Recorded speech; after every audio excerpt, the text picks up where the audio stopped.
everybody, this is Michael from Retromon Reviews, and today I'm going to review the Lost in Nightmares DLC pack for Resident Evil 5. This is the first DLC pack of the planned 2 for the game, and I know what you're thinking. Is the game any good? Well, you bet your balls it is. The story is basically taking place during a flashback that Chris is having, and it's Chris and Jill on a mission to infiltrate one of the Spencer mansions. And of course, with their luck, they lead to a confrontation with Wesker, but before they can reach Wesker, they face a bit of deja vu. I expected more from you.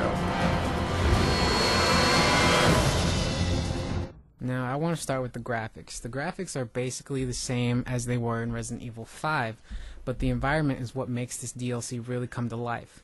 As with most of the Spencer estates, this one resembles the old mansion from Resident Evil 1, but this one by far is eerily just like the original. Kind of takes you back, doesn't it? To Raccoon City? Unfortunately, yeah. That's where all this started. Lost in Nightmares is basically a huge gift for all the Resident Evil fans who miss the old and creepy Resident Evil feel. The place is dimly lit with flashes of lightning, lit candles, and there's even a chamber beneath the mansion filled with bloody prison cells. And I really don't want to know what happened in there. Smell. Don't know, but I hope we don't run into whatever's making it. And when have we ever been that lucky? The audio is basically the same as Resident Evil 5, but the music and effects are definitely creepier.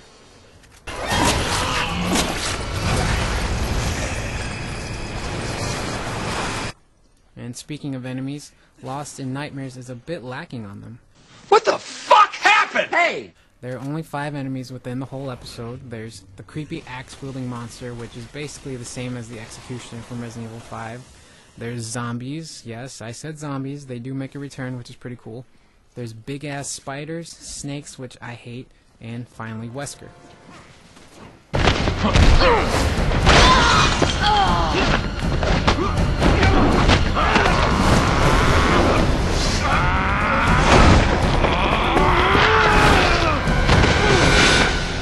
The game controls just like Resident Evil 5, so there's no worries there unless you hated the original controls.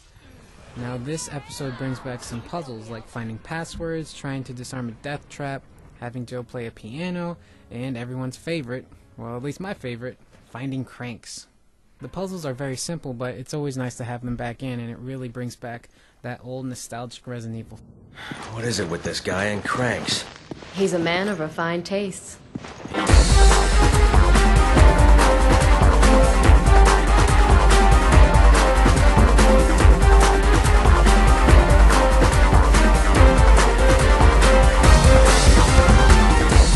Mercenary mode also makes a return as well, under the name The Mercenaries Reunion. It features everyone's favorite STARS member and all-around badass Barry Burton. Oh, and Excella is in it too. Okay, she might not be as cool, but her weapons are pretty kick-ass.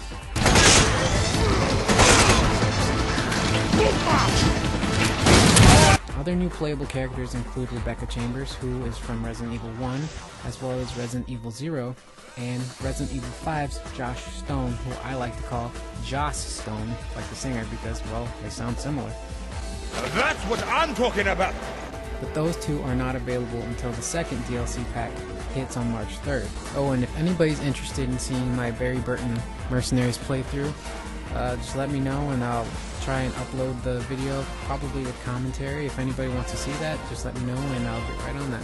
And they even threw in the old fixed camera angle, which can be accessed by checking out the main door in the main hall 3 times until a question mark appears. It's a little weird playing like that, but it's kind of cool.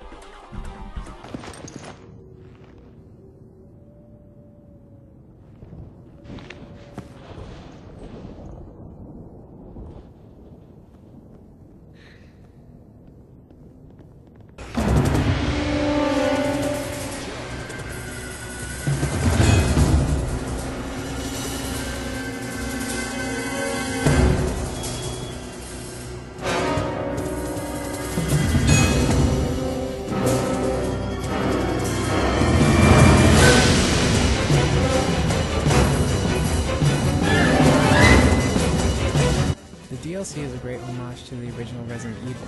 The return to a creepier environment is great as well. The only downside is that it can be beaten in about an hour, and at 400 mystical and magical Microsoft points, or $5 for PS3 owners, it's a worthwhile ride for sure. It's a definite buy for me.